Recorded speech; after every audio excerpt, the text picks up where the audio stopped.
Perdonadme si vuelvo a insistir en este tema, como lo he hecho en editoriales anteriores. Si queréis, podéis avanzar hasta las noticias que pueden ser de vuestro interés, o dejar de ver y escuchar el vídeo, y gracias por haber entrado. Pero no olvidéis dar like y dejar algún comentario, porque eso hace que el canal tenga mayor visibilidad y llegue a más gente que puede ser le interese lo que vaya a decir. Quiero hablar una vez más de la Fundación Isabel Enrique Díaz, que desde noviembre se encuentra en tierras de Valencia, ayudando a la gente que más nos necesita en este momento y que ha perdido todo por culpa de la Dana. Quiero hacer mías palabras de Carolina Giner, Carolina tu vecina, en Instagram, de que ya no hay influencers ayudando en las zonas afectadas. Ya no se hacen fotos llevando una escoba, vistiendo botas de barro, equipamiento EPI, mascarillas, repartiendo comida a quien la necesita o material de primera necesidad. Ya no hay tantos voluntarios como al comienzo, ayudando a sacar barro de viviendas, comercios, escuelas o garajes. Ya no hay apenas medios de comunicación emitiendo en directo desde las calles, entrevistando a los afectados. El político que se acerca es para hacerse la foto y, si puede ser, lejos de los habitantes indignados por el trato que están recibiendo y por cómo se está gestionando esta tragedia. Porque los que siguen hundidos en el barro son ellos, los valencianos, y no los políticos de turno y los influencers que se hacían selfies y vídeos queriendo demostrar que son buenas personas. Pero los que sí están, los que siguen ayudando día tras día, los que no desfallecen a pesar de que no llega toda la ayuda necesaria y colaboran con sus propios medios, son los que no salen en las fotos. Organizaciones como la Fundación Isabel Enrique Díaz, sin apenas necesidad de publicidad, solo pidiendo la ayuda material y monetaria que tanta falta hace a través de sus cuentas en redes sociales, continúan al pie del cañón, intentando que estas personas recuperen su vida lo antes posible, vuelvan a comenzar la gran mayoría de cero y consigan recuperar la sonrisa que una tarde de finales de octubre desapareció de sus rostros. Gracias a las donaciones que recibe la fundación se han podido comprar cientos de calefactores para pasar un invierno mejor, cientos de neveras, cocinas, lavadoras, para que vayan haciendo su vida de una manera más independiente. Camas, armarios, mesas, sillas, lámparas, de todo, para que todos ellos vuelvan a tener un hogar en condiciones. Y siguen comprando más y siguen ayudando a más gente, como a Floppy, una persona con discapacidad cuyo coche adaptado que utilizaba para llevarla a terapias fue destrozado por la riada. Hoy, gracias a las donaciones, a la fundación,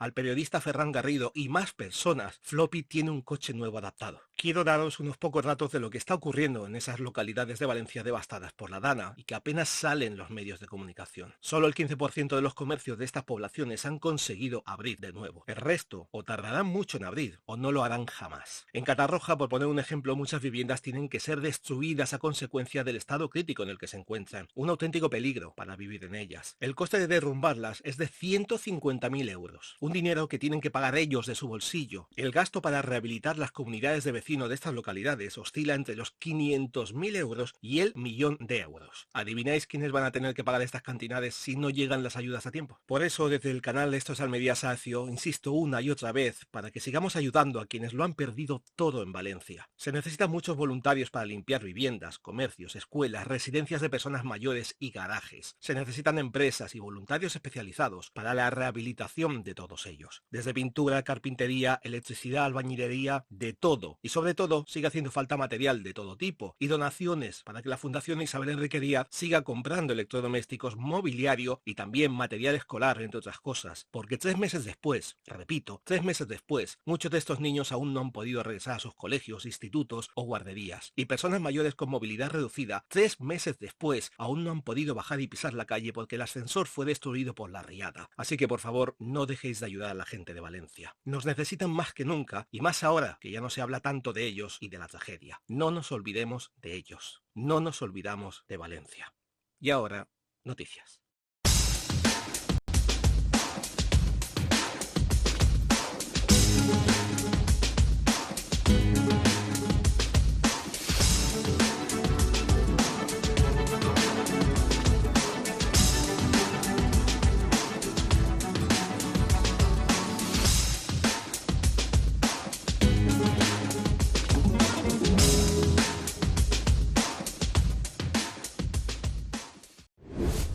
El PSOE de Almería saca la espada bien afilada una vez más contra el Partido Popular de la capital. Por un lado, el Partido Socialista ha criticado la incapacidad del PP, no solo de mantener limpia la ciudad, sino también los nuevos espacios que se han puesto a disposición de los vecinos de Almería y de quienes nos visitan gracias al dinero procedente de fondos europeos. El concejal socialista Raúl Enríquez destaca principalmente los 2 nuevos espacios abiertos al público en Almería, como son el Parque de la Hoya y el Cerro de San Cristóbal, tras meses cerrado para su rehabilitación.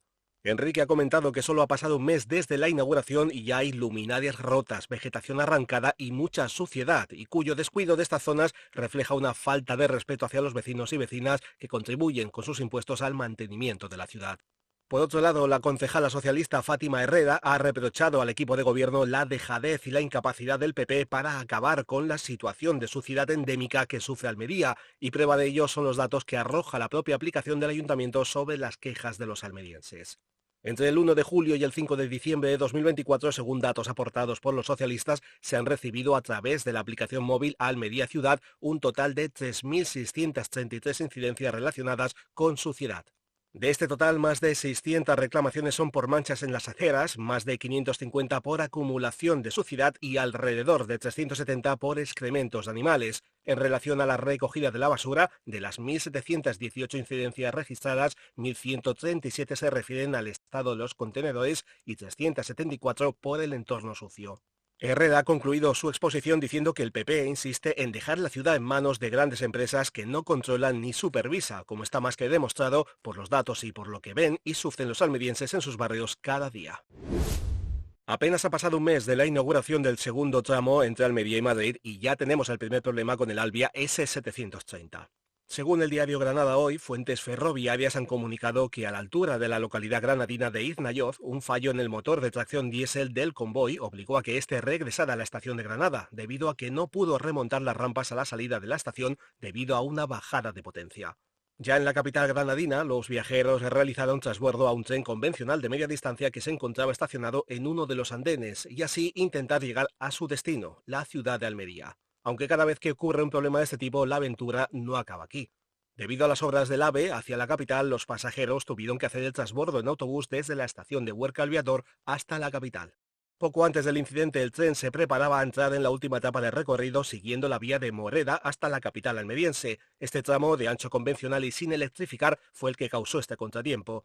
Antes de eso, el tren había completado sin problemas el trayecto de Almería y Granada, una línea de alta velocidad con alimentación eléctrica. Esperemos que este estreno de frecuencia y de año nos sirva para que estos fallos se conviertan en costumbre. Los colectivos vulnerables en Almería se sienten hoy un poco más protegidos, después de que el Ayuntamiento y la empresa concesionaria del servicio de ayuda a domicilio, Atende, filial de CLECE, hayan renovado el acuerdo de colaboración para la inserción laboral de personas más desfavorecidas de la sociedad almeriense. La alcaldesa María del Mar Vázquez y el gerente de Atende, Diego López, han sido los encargados de poner la firma al documento. Con este nuevo acuerdo, Ayuntamiento y la empresa Atende refuerzan un objetivo en común: fortalecer la apuesta por la inclusión social a través de oportunidades de empleo.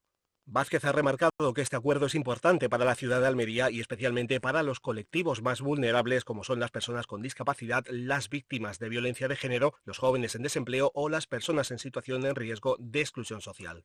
La alcaldesa ha añadido que el ayuntamiento quiere seguir ampliando estas cifras para conseguir la máxima inserción laboral de colectivos vulnerables donde está actuando la estrategia Eracis, como son los barrios de Araceli, Piedras Redondas, Los Almendos El Puche, Fuentecica Quemadero y La Chanca Pescadería. Por su parte, Diego López ha señalado que gracias a este convenio que ahora se renueva, durante la primera etapa del mismo fueron 70 las personas beneficiarias que consiguieron integrarse laboralmente.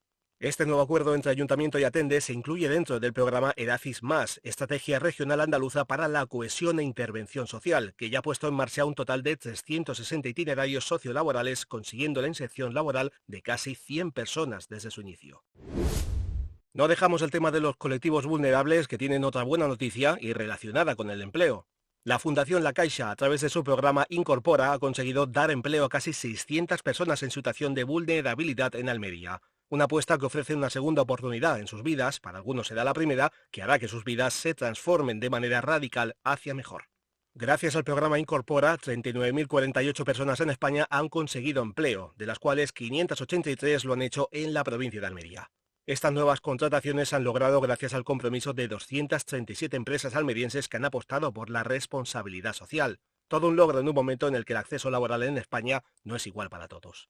Según Marc Simón, subdirector general de la Fundación La Caixa, el programa Incorpora se basa en el establecimiento de alianzas entre las entidades sociales y el sector empresarial, que sensibiliza sobre el valor de la diversidad en el ámbito laboral y promueve la inserción sociolaboral de las personas en situación de riesgo de exclusión, contribuyendo así a la concepción del territorio como agente de cambio. El programa Incorpora de la Fundación La Caixa tiene como objetivo principal promover la inclusión laboral de las personas en riesgo de exclusión social en sectores tradicionales como son la hostelería, el comercio, la limpieza, la atención sociosanitaria, el transporte y la logística, pero también el de la industria o el de las actividades administrativas y servicios auxiliares.